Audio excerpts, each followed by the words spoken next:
Welcome to MT. Hope you enjoy the video. That big house you keep wanting, God put it in your head because that's what God got for you. That promotion on the job you keep imagining, that's what God put in your head because that's what he got for you. When you keep dreaming of taking a summer vacation somewhere, that's because that's what God got for you. When you dream of retiring one day, having retirement income, it's in your imagination because God put it there because that's a coming attraction that God has for you. That's what your imagination is. You've been tripping. See, why it's so quiet in here now? Why? Did you realize you've been tripping? You know how many times you done wrote your imagination off? You know the danger about your imagination? You tell it to the wrong people. That's the danger. You want to kill a big dream? Tell it to a small-minded person. Boy, they'll shoot it down every time, won't they? You know how many wonderful ideas you've had. Stuff that God gave to you, you thought was, man, this is it. You went in there to your friends and your family and you shared it with them and they shot it down. You know why they shot it down? Because they ain't see it. You know why they ain't see it? Because God ain't give it to them. Because he put it in your imagination. If he'd have wanted them to imagine it, he'd have put it in their head. That's why people can't see what you're going to be. That's why they teach it. That teacher mind, look at you, you're standing there. You can't even talk. How they going to put somebody like you on TV? Well, lady, what you didn't know was I wasn't going to stutter forever. You didn't know God was going to get me over the stuttering, did you? You didn't see it. Because nobody else from 112th Street ever been on TV. You ain't think I'd be the first. You know why? Because you ain't see it. But God didn't put me being on TV in her head. He put it in my head. I was just dumb enough to think it could happen. When you gonna get dumb enough to think that your imagination is real? If I was you, I'd hurry up and get that stupid. I really would. But some of y'all are so smart. You got so many degrees. You can run so fast. Oh, I'm gonna be Usain Bolt. No, you're not. The chances of you being Usain Bolt, and to quit imagining stuff that really ain't real. Let's hold it. Because in that same class, my best friend Lonnie Cotton wrote on the paper at 10, he wanted to be a doctor. I knew at 10, this was an impossibility. Lonnie can't even read. When we in the reading group, he started a fight so he can get thrown out to the principal's office. Lonnie can't read. What doctor you know can't read? I knew Lonnie wasn't going to be no doctor when he said that. I knew he was just writing stuff on the paper. But what you want to write on your paper is what you gifted at. What are you gifted at? What is the thing that you do the absolute best with the least amount of effort? That's your gift. That's what ought to be on paper. God has been using your imagination to show you your gift. Now I probably shouldn't say this in here, but I'm probably saying like, I ain't probably ever coming back no way, so whatever. I'm pretty sure I done said something to offend somebody today. I know I do because I talk like this. Just me talking as open as I do. So I ain't got no paper. I ain't got nothing. I talk from my heart. I told Pastor, we was talking the other day. They asked me last night, they came over to meet with me. I didn't know he was pastor nothing. I'm outside, had a cigar and a drink. The pastor came over, nice guy. And the lady said, what are you going to talk about tomorrow? I said, I don't know. She said, you do know the speech is tomorrow at 12. It's 8:30. I got a cigar. And I don't know what I'm going to talk about. She said, how do you make preparation? I said, before I walk out, and I told her, I said, I pray. I ask God what to go tell the people. I come out here without the paper, and I tell you what God told me to tell you. Now, I told you before I started talking that I'm an entry-level Christian. That's just in case I slip up and say ass or something. I told y'all that before I started. I opened it up with, didn't I say that? Because I know once I get to flowing, I can't watch what I'm doing. I'm just going to talk like I talk. You know, I've been put off a lot of stuff. Like I said a minute ago, I'm probably not coming.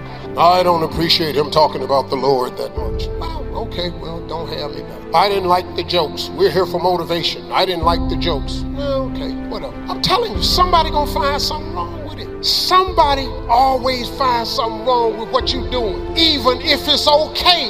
Somebody always. Man, don't you know I'm used to that? Go on social media right now. They dogging me about something. But you know what? It don't matter what they say, because what they say don't matter. Who is these people talking about me? Don't none of them people that's talking about me ever met me. They thumb game, sitting up somewhere in their little broke-ass life, sitting up somewhere.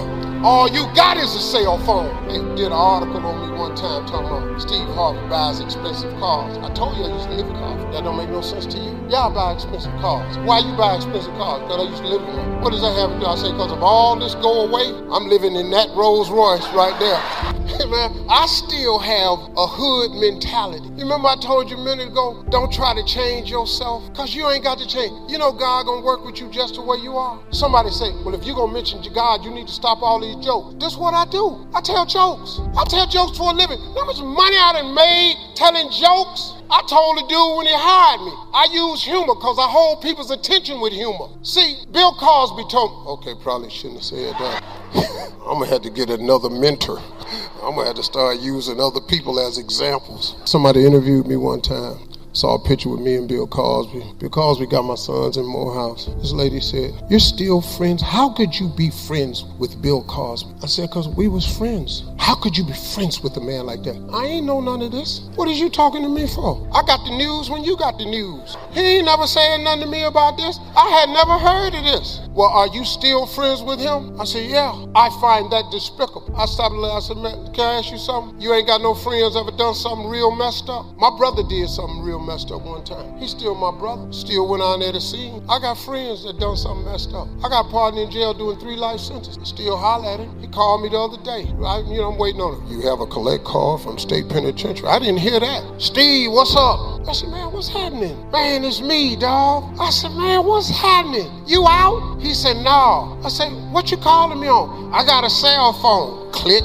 I gotta hang this phone up, because when they find that cell phone, they can't trace numbers, and all of a sudden Steve Harvey numbers show up. I can't talk to this fool in here doing 3 life sentences with no damn cell phone. I had to change my number. Man, you got to be crazy. You can't call me. You're doing 3 life sentences. I'm famous. I can't be talking to you. Then he gonna call my other partner. Man, I can't believe Steve hung up on me. What is it that you can't believe? So yeah, Bill Cosby was still my friend, but he taught me something. He said, Steve, when you have the ability to make people laugh, you have their undivided attention. He said, once you have their undivided attention, you can slide them messages, but you gotta be smart with the messages you slide. So I decided once I got out of comedy, what message could I slide them and still do my comedy? What better message than faith and hope? While you sitting in this room trying to get to the next level, listen to me. There will be no more levels for you unless you get to the next level of your faith. There ain't no more levels for you, partner. You where you at. But listen to me, quit. You know why I didn't want to be a person of faith? Because I was afraid that God was going to have me doing something that I didn't want to do. You know, I didn't want to go knocking on doors. Jesus loves you. People hiding behind couches, treating me like I'm a Jehovah's Witness. You know how they do. Ding dong. I got the beating of my life. My mama said it's Saturday morning between 10 and 2. Now, you know they come by and ring the doorbell? Don't go to that door.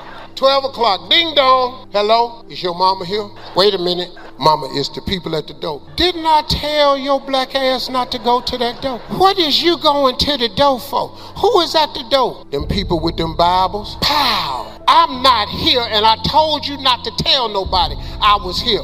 My mama say she not here. Boy, that's so stupid. So I was afraid of becoming an outward man of faith because I didn't want God to make me do something that he wanted me to do. Thank you for watching our video. Check out our other motivational videos that will help you turn your life in positive direction.